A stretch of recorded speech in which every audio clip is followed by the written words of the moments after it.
réforme de la Coupe Davis. Il est urgent de ne rien faire. Les deux hommes ont décidément bien du mal à se comprendre. Giudicelli est l'un des garants du projet, qui prévoit symboliquement la fin des rencontres à domicile et à l'extérieur au profit d'une compétition ramassée sur une semaine, en terrain neutre, au titre de président du comité de la Coupe Davis au sein de la Fédération internationale de tennis, FI. Lucas Pouille, lui, en est l'un des pourfendeurs les plus enragés parmi les joueurs français. Tout au long du week-end, il a dit et redit qu'il boycotterait la nouvelle formule si d'aventure elle était entérinée, le 8 août, lors de l'Assemblée générale annuelle de la FI. La qualification acquise, le président a tenu à défendre sa position, rendu inconfortable par sa double casquette. Le format actuel est en danger dans la mesure où les meilleurs ne le jouent plus. C'est le conseil des joueurs, qui, lors du dernier US Open, a fait savoir qu'il ne voulait plus jouer 4 semaines. C'est sur ce point que le système d'aujourd'hui est fragilisé. La Fédération internationale a besoin de garanties pour pouvoir financer cette épreuve. Le sort de l'épreuve sera scellé à l'heure où la France accueillera l'Espagne, qui a éliminé l'Allemagne, les 14, 15 et 16 septembre.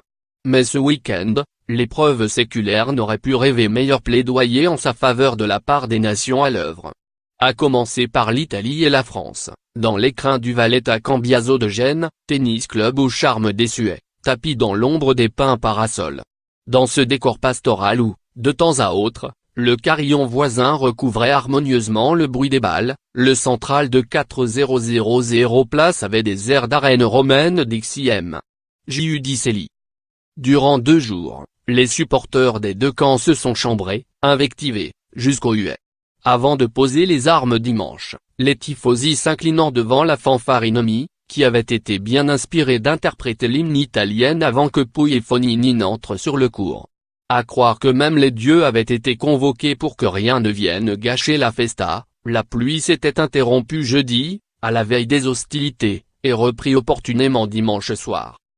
Les matchs ont donné lieu à des duels accrochés entre Lucas Pouille et Andras Seyi vendredi en ouverture, puis Fabio Fognini et Jérémy Chardy, et pour finir entre les deux numéros 1 dimanche. Seul le double, samedi, entre la paire Mahut-Herbert et Bolelli-Fognini fut à sens unique, sur le terrain du moins. En tribune, la tension n'est jamais retombée. Le spectacle ne fut rien toutefois à côté de l'intensité dramatique des arènes de Valence, théâtre du quart de finale entre l'Espagne de Rafael Nadal et l'Allemagne d'Alexander Zverev.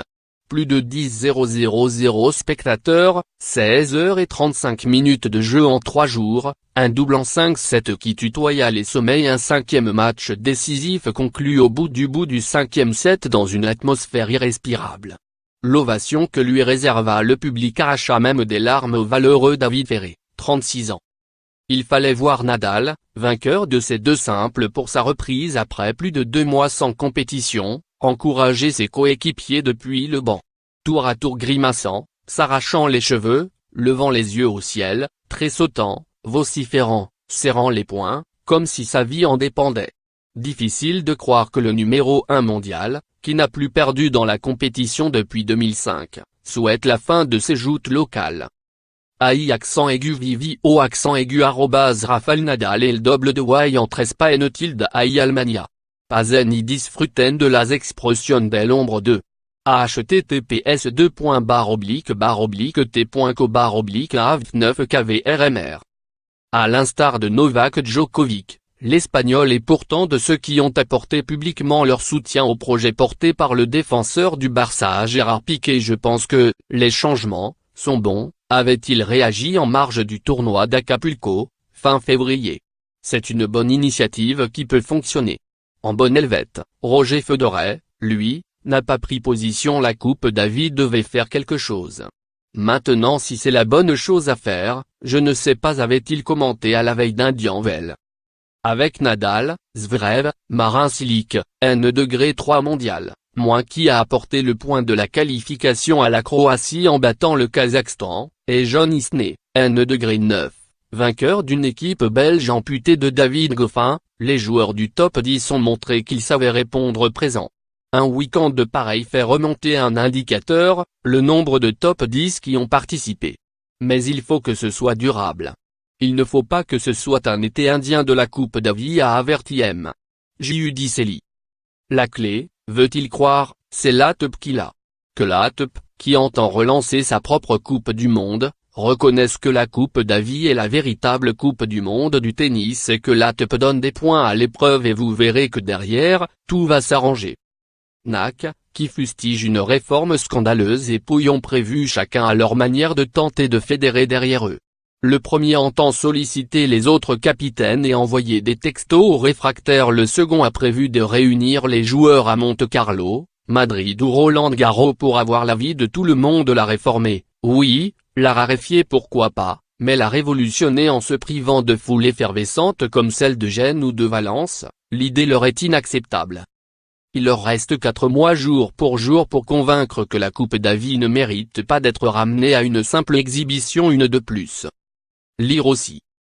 En guerre contre la réforme de la Coupe Davis, on peut parler d'autre chose que de dollars. Are you serious @it tennis?